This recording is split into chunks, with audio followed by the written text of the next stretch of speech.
Hello, and welcome to the first of 3 videos where I will be going over the different reactions of alkynes.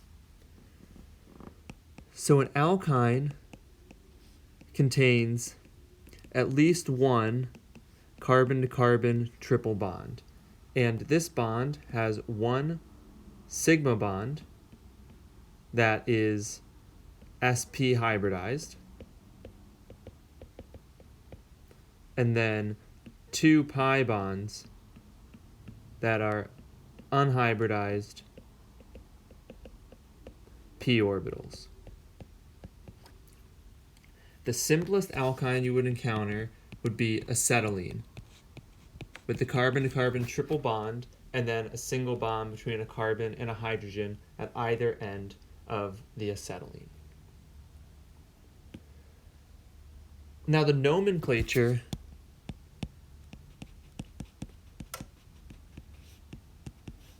of alkynes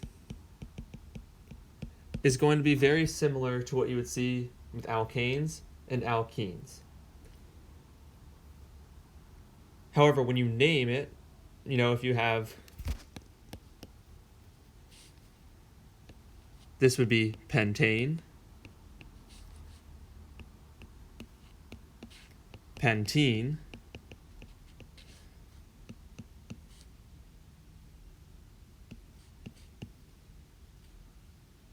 and this would be pentyne. So you add in the "-ine" suffix when you have an alkyne. So I'm going to do 2 quick examples of nomenclature to make sure we have the nomenclature down before we move on to the reactions. So for example 1, if I've got this compound here, first thing I'm going to do is number the carbons, starting with the carbon closest to one of the functional groups, and we would consider here the triple bond a functional group. So numbering, I would have 1, 2, 3, 4, 5, 6 carbons. So that would be the parent chain. The triple bond is occurring at carbon 2 of this compound. So the name here would be 2-hexyne, indicating we have 6 carbons total and the triple bond is at carbon 2. Now example 2 will contain more than just the one functional group.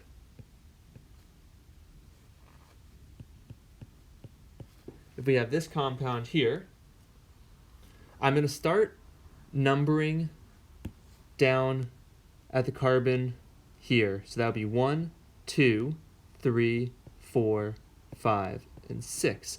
I do that because the methyl here, that functional group, occurs at carbon 2. If I were to start numbering from the other direction, the first carbon the first functional group I would get to wouldn't be till carbon 3. So that's the reason we number in this direction. So the name of this compound would be 2-methyl 3-hexyne.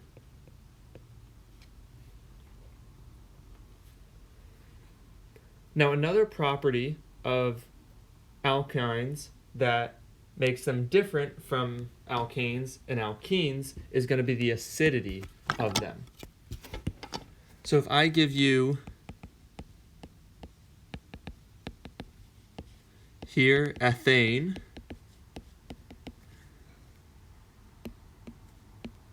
ethene, and then ethyne, or in this case, also known as acetylene.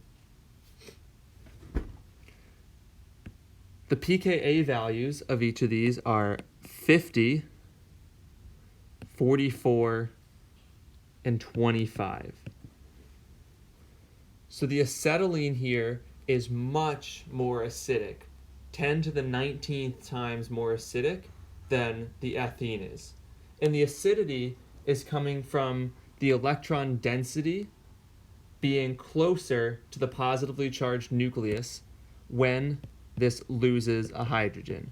So it loses a hydrogen to give you that. The triple bond means that bond is shorter and it pulls in the electron density closer to the positively charged nucleus. So that's why this is more stable than if we were to form a lone pair here on the ethene. So this means that you have more reactivity with the alkynes in terms of acidity and basicity than you would with the alkenes or the alkanes, and that opens up new reactions for alkynes, which I will explore in some of the later videos. Now, one of the most basic ways that you can prepare an alkyne is via the E2 reaction mechanism. So I'm going to start off here with a generically drawn reactant. We got one carbon that has two bromides on it and the other carbon with two hydrogens. Now for an E2 mechanism, if you remember, you need a strong non-nucleophilic base, because if the base is a nucleophile, you could just undergo a substitution reaction instead. So one of the more common non-nucleophilic strong bases is tert butoxide. If I put tert butoxide in here, the lone pair will come to react with the hydrogen, the electrons will move down to here, and it'll kick off that bromide, leaving us with an alkene now.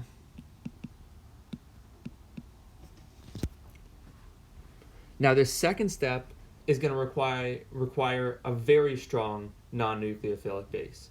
With the first step, you can get away with a moderately strong one, but once we formed this alkane, we're going to need a very strong non-nucleophilic base. And tert butoxide is one of those. So I'm going to stay with tert butoxide here.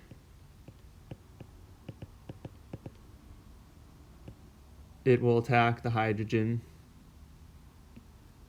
and will undergo the same elimination to leave the alkyne. So that's how you can prepare an alkyne via E2 reaction. Now another reaction that many alkynes will undergo is going to be reductive hydrogenation.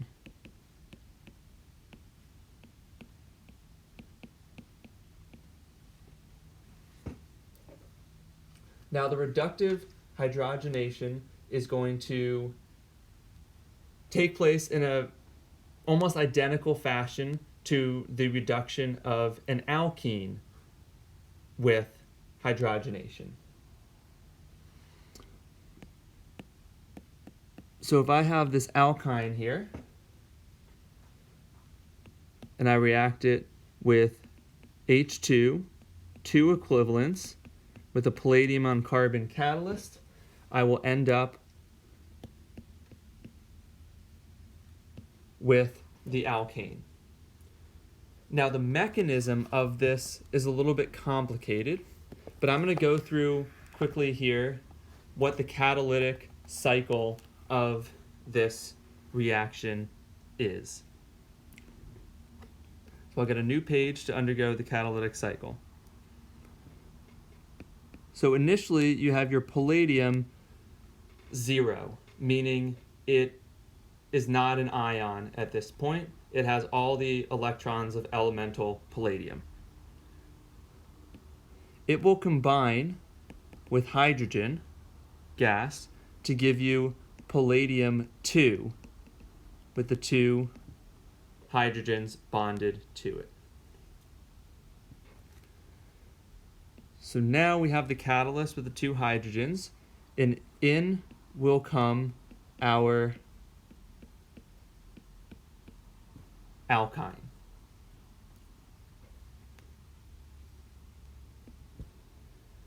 So what the palladium does is it will line up underneath of the alkyne.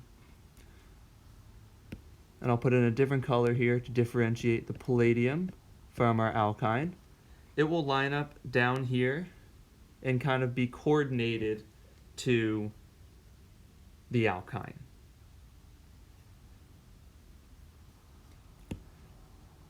In the next step,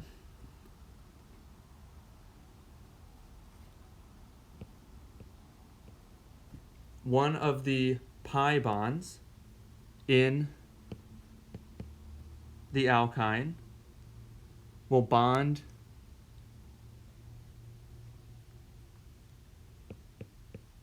so we have our two R groups, but now one has bonded to the hydrogen,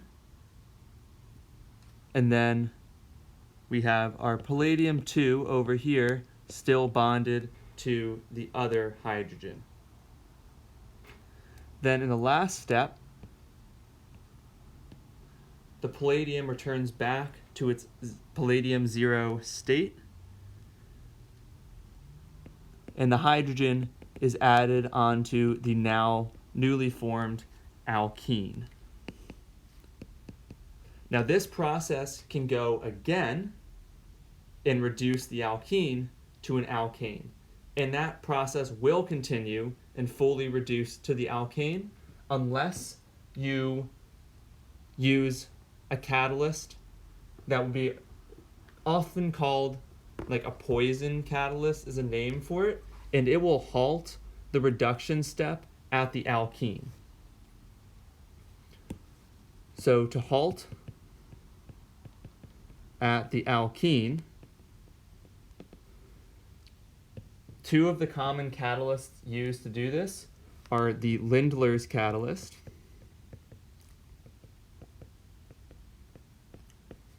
and dinickel boron. Those are two of the common catalysts that will stop the reaction at the alkene, and it will not undergo further reduction to form the alkane. Now, even if you use one of those catalysts, the Lindlar's catalyst or the dinickel boron, you're always going to get a cis alkene because of the way the palladium catalyst lines up underneath the face of either the triple bond or the double bond. You can't get that trans stereochemistry. So you can use a different method called dissolving metal reduction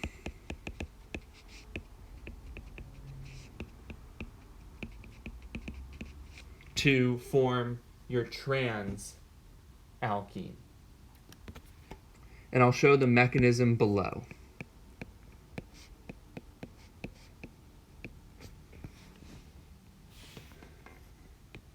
The first step will involve reaction with sodium, a free radical reaction here that will generate the free radical there, a lone pair on that carbon, and then the methyl group. The reason this goes into the trans configuration is that the lone pair and the radical, if it was in a cis position, would have a lot of electron repulsion between the two of them because they're non-bonded, right? So they're taking up a lot more space. So by going to the trans configuration, you're not going to run into that electron repulsion.